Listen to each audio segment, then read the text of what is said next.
Last lecture में हमने discuss किया था स्केलेटन को, ठीक है। और आज के लेक्चर में हमने डिस्कस करना है स्केलेटन की टाइप्स को। तो स्केलेटन की बेसिकली दो टाइप्स हैं। The first one is endoskeleton. Endoskeleton को आपने इससे याद रखना है, एंडो का मतलब होता है इनसाइड। तो एंडोस्केलेटन ऐसा स्केलेटन होता है, बोन्स का ऐसा फ्रेमवर्क होता है जो बॉडी के अंदर प्रेजेंट होता है। इसकी अगर डेफिनेशन देखें तो like other vertebrates the human skeleton is inside of the body, that's why it is known as endoskeleton. अब वर्टिब्रेट्स की टर्म यहाँ पे यूज़ की गई है, तो वर्टिब्रेट्स का मतलब आप लोगों को पता होना चाहिए कि मतलब ऐसे ऑर्गेनिज्म होते हैं जिनमें बैकबोन प्रेजेंट होती है लाइक ह्यूमन्स, अदर एनिमल्स, काऊ, शीप, सारे उनमें बैकबोन प्रेजेंट होते हैं, ये वर्टिब्रेट्स में आते हैं। नेक्स्ट टाइप अगर देखी जाए तो ये आपके पास एक्सोस्केलेटन। इसको आपने एक्सो से याद रखना है। एक्सो का मतलब होता है outside of the body.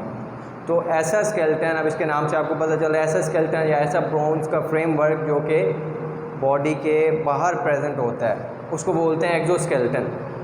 Skeletal system of some invertebrates like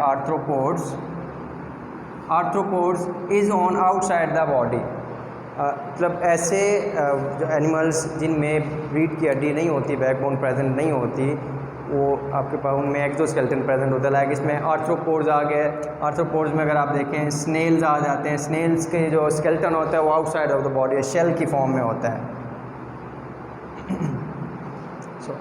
अब ये जो स्केलेटन सिस्टम होता है पूरा, इसमें जो बोन्स होते हैं, बेसिकली बोन्स और जो इसमें मसल होते हैं ये लिविंग थिंग होते हैं। क्यों?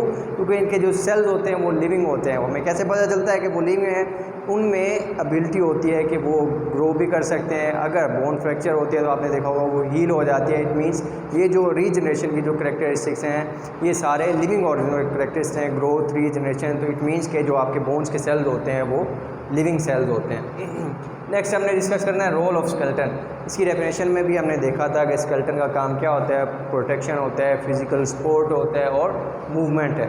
अब सबसे पहले देखते हैं सपोर्ट कैसे प्रोवाइड करता है और मूवमेंट कैसे प्रोवाइड करते हैं। हमारी बॉडी के साथ ये जो बोन का फ्रेमवर्क होता है इसके साथ मसल्स अटैच होते हैं। जैसे मसल्स मूव करते हैं तो हमारी बॉडी के पार्ट्स मूव करते हैं, ठीक है। अब नेक्स्ट है आपके पास प्रोटेक्शन। प्रोटेक्शन को डिफरेंट एग्जांपल्स के साथ एलेबोरेट किया गया है। लाइक स्केलेटन जो है इंटरनल ऑर्गन्स को प्रोटेक्ट करते हैं। स्केलेटन में different bones different internal organs को प्रोटेक्ट करते हैं। सबसे पहले अगर देखें तो हम स्कल की बात करें। स्कल में आपका ब्रेन प्रेजेंट होता है। स्कल जो है आपके ब्रेन को प्रोटेक्ट करती है। वर्टिब्रल रीढ़ की हड्डी की बात की जाए, वर्टिब्रल कॉलम, तो ये स्पाइनल कॉर्ड को प्रोटेक्ट करते हैं। स्पाइनल कॉर्ड नर्वस सिस्टम का एक हिस्सा होता है, ठीक है, जो कि मैसेज की तरसील में हेल्पफुल होता है, तो उसको वर्टिब्रल कॉलम प्रोटेक्ट करते हैं। नेक्स्ट रिब्स की बात की जाए, पसलियाँ, तो पसलियाँ डिफरेंट ऑर्गन्स को प्रोटेक्ट करती हैं। लाइक लंग्स जो हैं वो भी इसके अंदर होते हैं, हार्ट जो है वो भी इनके अंडर होते हैं, ठीक है। सर लिवर को भी प्रोटेक्ट करते हैं। किडनीज, लास्ट जो रिब्स हैं वो किडनीज को भी प्रोटेक्ट करते हैं। मतलब डिफरेंट इंटरनल ऑर्गन्स जो हैं उनको रिब्स जो हैं प्रोटेक्ट करती हैं। तो ये स्केलेटन का रोल होता है बेसिकली। नेक्स्ट इंशाल्लाह जब आप लोग वापस आएंगे तो इसको मज़ीद कंटिन्यू करेंगे। अभी तक के लिए इतना ही। अल्लाह हाफ़िज़।